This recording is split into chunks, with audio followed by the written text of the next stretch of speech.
Okay, Gail, my computer tells me it's 11 o'clock, so why don't you start us off? Okay, sounds good. Welcome, everyone. Thanks for joining us. Today's session is on artificial intelligence and health information. My name is Gail Matheson. I'm a Minnet librarian, and Orvi Dingwall is also here today. So just a few housekeeping things. We're using Zoom webinar today. You have some options that are available to you. You can turn your closed captioning on or off if you want. We have the chat box where you can enter any questions that you have at any time, and we'll try and answer those as we go along. And you can also use the React features if you want and share a thumbs up. I mean, thumbs up or thumbs down, however you're That's true. feeling. That's true. I'm being optimistic. So both Orvi and I are located on Treaty 1 territory, which are the original lands of the Anishinaabe, Innuak, and Sininanuak, Dakota Oyate, and Dene, and the national homeland of the Red River Métis. We respect the treaties that were made on these territories, and we acknowledge the harms and mistakes of the past, and we dedicate ourselves to move forward in partnership with Indigenous communities in a spirit of reconciliation and collaboration. So our objectives today are to talk about Minet's library services. Then we're going to describe how AI works. We're going to identify some ways AI can be used and is being used in healthcare. We will hopefully you will be able to share with us how you're using AI in your work. And then we'll talk about how to critically appraise information that's generated by AI. So what is MyNet? MyNet is Manitoba's Health Information Knowledge Network, and we are at the University of Manitoba Health Sciences Library, and we provide service to the staff of Manitoba Health, fee-for-service physicians in Manitoba, and staff of participating regional health authorities. So these are the regional health authorities in Manitoba. The one sort of exclusion is the Brandon area. But if you provide service to the rest of the region, and you're not sure whether you would qualify for library service, just reach out to us and we're happy to help you through that and let you know if you qualify or not. So our team, Orvi, who is the head of outreach services, myself, Gail, who is a Minnet librarian, and then we also have Cheryl, Pam, and Kathy, who are our library technicians. And they're often the ones who will be replying to your emails if you use our general email account, or if you give us a call, we'll answer the phone. So Minnet library accounts are free. All you have to do is complete the borrower registration form that is located on our website. And you can either email or fax that back to us, and then we will get you set up with your login information and you can start using your account. So the services that we have literature searches. So if you're doing research in a particular area, we can go through and search databases and create a citation list for you. We have document delivery. So if there are sources that you want the full text of to be able to read, you hit a paywall while you're searching Google, or from the lit searches, or you find a reference in a book, any citation, you can just send that to us and we will get you the full text so that you can read it. You also have access to UpToDate with your library account, which is a clinical support tool, and you can log in yourself and use that. And we also have training, education, and orientation sessions like today. So we can do one-on-one or group. So if you have something that you think your team might benefit from, we can do online or in person. And we have a number of different sessions that are available on our website that you can kind of look through to see if there's something that might be of interest. And then we also do current awareness. So if you want to stay up to date on a certain topic or a journal or an author, we can set you up with an alert and you'll get an email once a week with things that have been published. What is AI? Okay, so AI is a very huge area. Artificial intelligence is a very broad term, and there are many, many different things that fall under that category. And the basic definition of artificial intelligence is basically just a computer's ability to perform tasks that a human normally would. So there are many, many things that fall underneath that. And the University of Queensland has put together this timeline, and I find it really interesting because AI has been around a long time, even though we've been hearing about it in little bits, but recently with ChatGPT, there's been a lot of information coming at us. But looking at like the 1950s and Alan Turing and his Turing test, and the term artificial intelligence being coined in 1965, and chatbots, Eliza being introduced in 1965. And then thinking more recently, even in 1997, Deep Blue beating the world chess champion. And 2002, we've got iRobot Roomba being launched. In 2009, Google has its first self-driving car that it's creating. Watson in 2011 beating Jeopardy champions, and right up now until ChatGPT. So there's a lot of history in artificial intelligence. And I just wanted to do a very broad overview of what AI is, just to try and get a general understanding of how some of these applications are working. So artificial intelligence being kind of the umbrella term. And this graphic comes from IBM, and they have a number of different resources on their website that I thought were fairly helpful in trying to dig a little bit deeper into what AI is. We'll send a handout out after with some of the links and more information. So if you do want to dive deeper into this, you will have all of that that you can look at. But just to walk through their graphic. So sorry, Orvi, just back to the last one. Yeah, sorry. Artificial intelligence kind of starting around 1950, and then machine learning being another concept.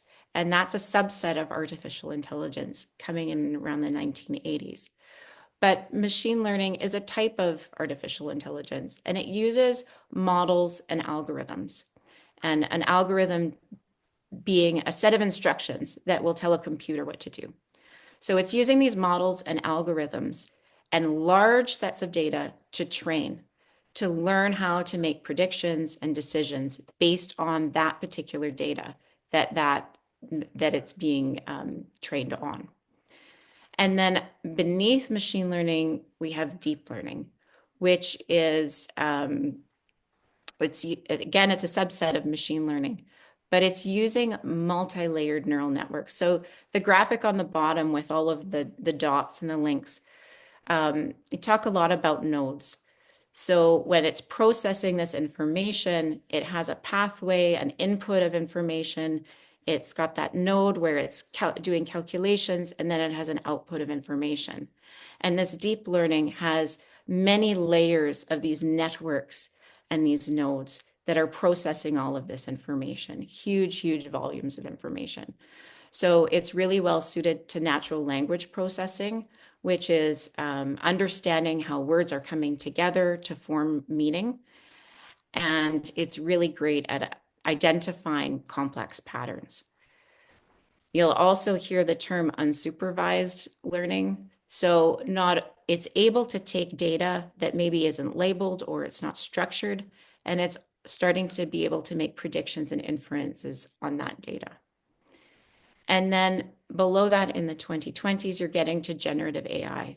So now it's using that information from its deep learning model to start generating content.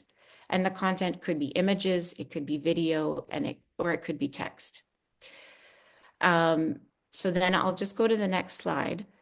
And to kind of give like an example of ChatGPT.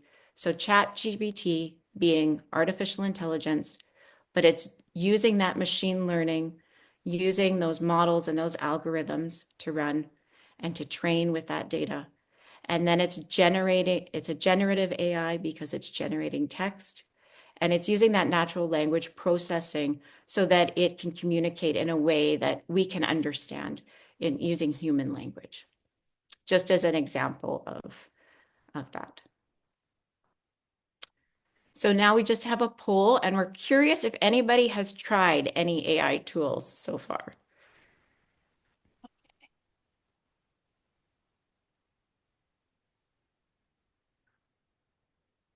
So you should see the poll launch now and you can vote.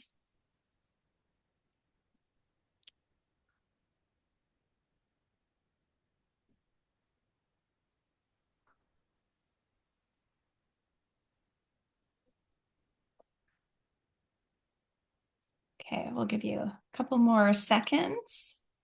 About 2/3 of you have voted so far.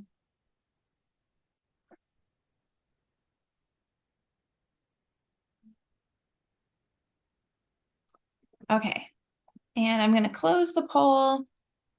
All right, and some interesting results here. So many people have tried ChatGPT, also some of the general Google's Gemini, Microsoft's Copilot, and a couple people have tried some of the image generators, and then a couple of others. Okay, I will stop sharing that.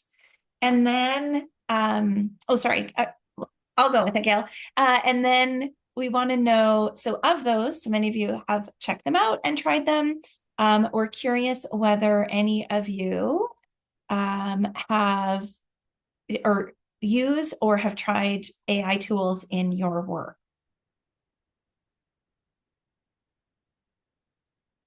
Oh my gosh, and I forgot the no option. I was apologies, team. So we have at least 2 people who have said no.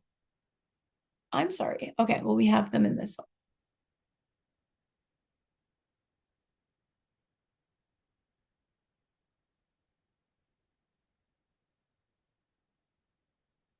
Okay, I'll end the poll now and share these results. And so many of you saying, no, you are not using AI in your work, and some are have been playing around, and some are definitely using it. Oh, good. And then it did the second one too, which is how frequently do you use AI in your work? And some are using it never, and some are using it daily. So we have a wide variety. Okay, great. So I'm going to talk now about some ways that AI is being used in healthcare. And Gail forgot to mention that we are certainly not experts on AI at all. But we wanted today's session, this is the first time we've been offering this session about AI. And so we're really interested to know more about how you are using it, or what barriers exist, or reasons why you're not using it, or reasons why you are using it. We want to know all of these things. So for the people who answered that they are using other AI versions in their work, or that you're using AI really frequently, we'd love if you're welcome to raise your hand and we can unmute you and you can share that, or you can also enter it into the chat and we can share that, or you can just chat us privately too. We're just genuinely curious in this. So how is AI being used in healthcare? There's a number of reports out, like this one from the National Academy of Medicine. And I just highlighted this one because it's pretty high level, and it's just saying there's different roles for AI. It can be used for improving outcomes for patients, as well as for clinicians. It can potentially lower healthcare costs, and there are potential benefits to population and patient health. And then there is this blog post, and I thought it summarized sort of 10 different ways that AI is being used in healthcare. And so I dived into some of these a little bit and just wanted to share with you sort of the thought exploration process when you hear about these things, or you hear about these different uses, and then how you can get into the research literature to learn more about what specifically was being looked at or how it's specifically being used. So on the first one about diagnosis, there's an article from the JAMA network, and it talks about how they took the test that they use for medical students with 6 questions, and they had ChatGPT work on those questions. And so ChatGPT had less errors, more accuracy. on the tests that had negative results, but it didn't do great on the tests with positive results. So when you see those headlines like AI being so helpful in diagnosis, there's definitely evidence behind that, and important to dive into to know exactly what kind of diagnosis it's doing well or not doing well. For a number of years, there's also been some literature from radiology talking about how AI is really good at the mundane and the monotonous reviewing of images, and that if AI can be trained to do that, it takes that sort of boring work and monotonous work away from humans and lets them focus on get through more results so that they can just have that first phase finished by AI. And in drug repurposing, some cool things on AI, like Gail mentioned, has the ability to really go through a lot of information in a short amount of time. And so when drugs are being repurposed, or then potentially in that first stage of looking for good fits, then AI can potentially, or is being used in that kind of way to save a bunch of time, to save a bunch of grant funding, to surpass or to jump over that step. And then I've certainly heard about people using AI chatbots in lieu of therapists or instead of therapists, or to supplement it. And so some literature coming out of the American Psychological Association talking about how the chatbots can make therapy more accessible and less expensive. But still a bunch of question marks, at least for me, about, well, and this is where our library services can come in really helpful to you. If you're wondering, can we be recommending to patients about any of these, using AI in any of these ways, especially in place of seeing psychologists or psychiatrists? Gail and I, that's our job, is to dive into that research evidence for you and to be able to provide you with the research evidence that says, here's what the state of mental health supports using AI is currently. So many other ways where AI is being used or being tried out, and it sort of spans across all different kinds of healthcare. And if you're interested, again, in specifics of them and want to dive deeper into the literature, that's when you contact us for a literature search, and we're happy to explore more. And if you're wondering, but I just want to try out and test out some of these things myself, these are some starting points we thought might be of interest to you. So the first is, and like Gail mentioned, we'll be sharing with you these resources in a handout after the conclusion of the session today. The University of Manitoba just has a really nice framework. So if you're interested, like, what are just the general AIs? Or what are the ones that will help me write these things that I hate writing, then it just organizes it in that kind of way. So it's a really nice launching off point and a really great starting point. CADTH here in Canada also is starting to do rapid reviews and different analysis about how AI is being used. Currently, they have 13 reports about AI. You can go to their website and search on your own. Or again, you can ask Gail and I to do the searching for you. This one's pretty easy on CADTH. You just pop in artificial intelligence and it's 13 results. And they dive into the evidence on, is AI assisted colonoscopy good at detecting polyps? Can it help with prostate cancer diagnosis? How it can help with patient flow, end of life care, and decision support tools. So really wide spectrum of things, and some quality evidence coming out on those topics. And of course, you wouldn't escape a MyNet session without us talking about PubMed, which is the largest biomedical database in the world. And just even some really simple searches in PubMed bring up some great research about what's going on with AI in healthcare, how's it being used, and how does the research support it. And again, if you're comfortable searching PubMed, then go forth and search and let us know when you need those full text articles, or we can help you search better. And we can also just do the search for you. And also just really straightforward, but sometimes those are the most helpful kind of tips to receive, is just you can ask Google, you know, what's an AI that will generate an image? And Gail, am I correct? This image here is one of the ones that you generated with AI? Yes, I think it is. I forgot to mention that. Yeah.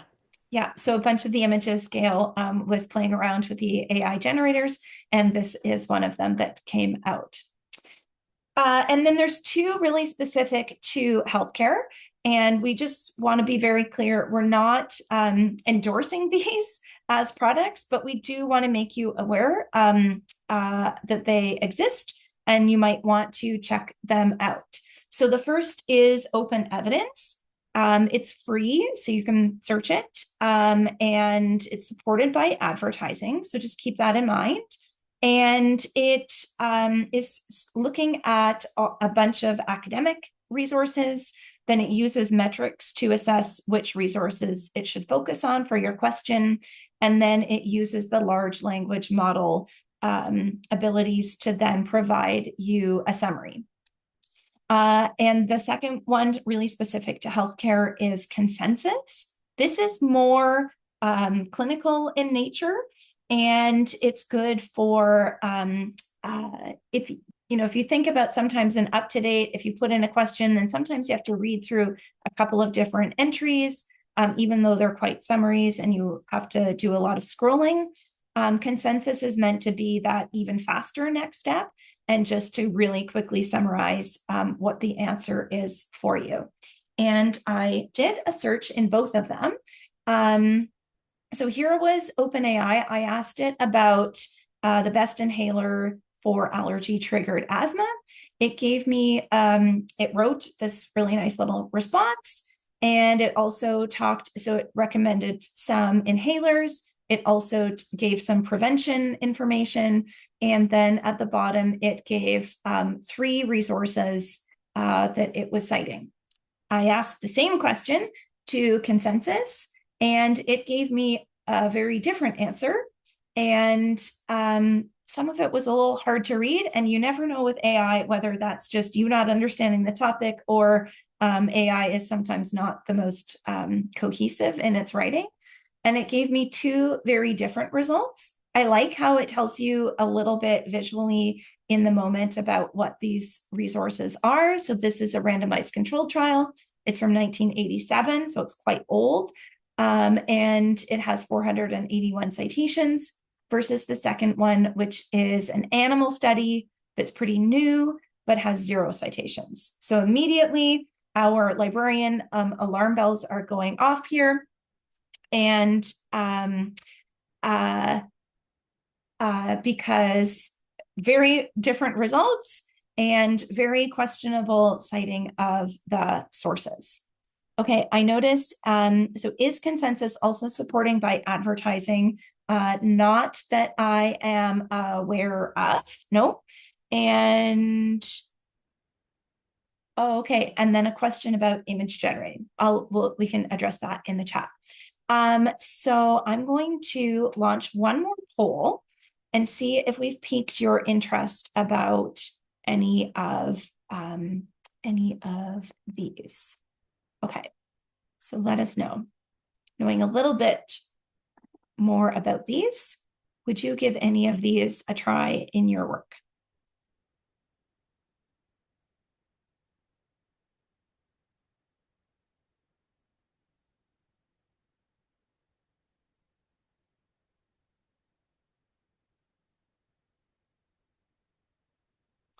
Okay. Okay. Oh, thought everybody had answered, and still a couple of answers coming in. Great. All right, I'll share these results. And so some still never going to go there, and a few we've piqued your interest a little bit. Okay, come back to the slides. Oops. Oh. Okay, yeah.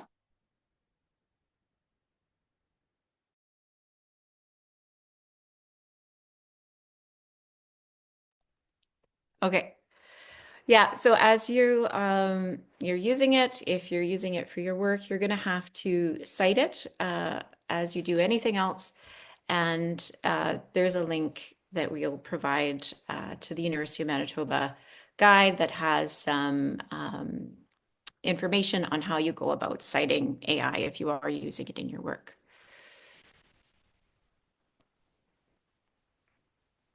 Okay, challenges. So right here is a list of a number of different challenges. This comes from the ISO, the International Standards Organization, and the list in a number of different resources that I've been looking at, they're all kind of the same. This one was the most comprehensive, but I'll go through each one. Yeah.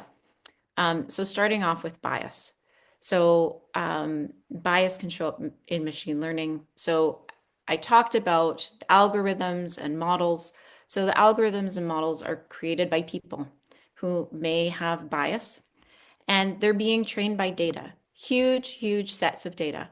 And the data that is being chosen for whatever app it is that you're using could have a huge amount of bias in it, depending on where they're getting their data from. So it can produce distorted results, and it can exclude marginalized groups. So when we think of historical data and the example that Orvie had given, stuff coming from 1987, when you think of demographics, when you think of diversity, equity, inclusion, think about what's happening in the States right now. And whatever data that that particular app is being trained on is how it's going to be returning its results. So need to be really aware of the bias that can show up, and each app can be very, very different. Something else to think about is quite often things that are freely available on the internet are being used to train. And you may, when you think about OCAP principles and ownership and authority over data, where that stuff may not be freely available, and it may relate to diversity, equity, inclusion, demographics, that there really is not the data pool for different demographics. Censorship. So those models can be trained to remove quote unquote harmful content. So you have people deciding what is good or bad, and that can have a huge impact on the kinds of results that you're getting and what's being pulled back. So, and just a quote here. So, guardrails erected to keep the most widely used Gen AI systems from generating harm turn them into instruments of hiding information, enforcing conformity, and automatically inserting pervasive yet opaque bias. And each app is going to be very different on how that comes out. Disinformation, fake news, and hallucinations. You see the term hallucinations come up a lot. And it's basically when you get wrong information, AI, it lies to you, it gives you inaccurate information. So somehow it's perceived a pattern in that data set that it's been trained on, and it's spitting out things that don't make sense and are just inaccurate. So checking your sources again, if you can. And Gail, if I can, not only checking that it's cited sources, but also going, like actually going into those sources to see what they actually say, because a Right. number of times AI will cite something and then it will, like you say, it will hallucinate or will just make stuff up based on what that article said. Yeah. So just some examples of hallucinations. So Google's BARD claimed that the James Webb Space Telescope captured the first images of a planet outside of our solar system, which is not correct. It's just wrong. Weird one, Microsoft's chat AI Sydney admitting to falling in love with users and spying on Bing employees, like just crazy. And Galactica demo in 2022, providing users with inaccurate information, sometimes rooted in prejudice. So that bias coming through again. Privacy, this is another big one. So in terms of the data that's being used, how it's being collected, its impacts on cybersecurity, those sorts of things. And on the next slide, I have broken down, and I'm just going to read some notes to make sure that I get everything correct. But the collection of sensitive data, because there is just so much data being used to train these AI models, there is going to be information included in that data that is going to be sensitive. It's just with the sheer volumes of content that's being used. So that could be healthcare information. It could be personal data from social media sites.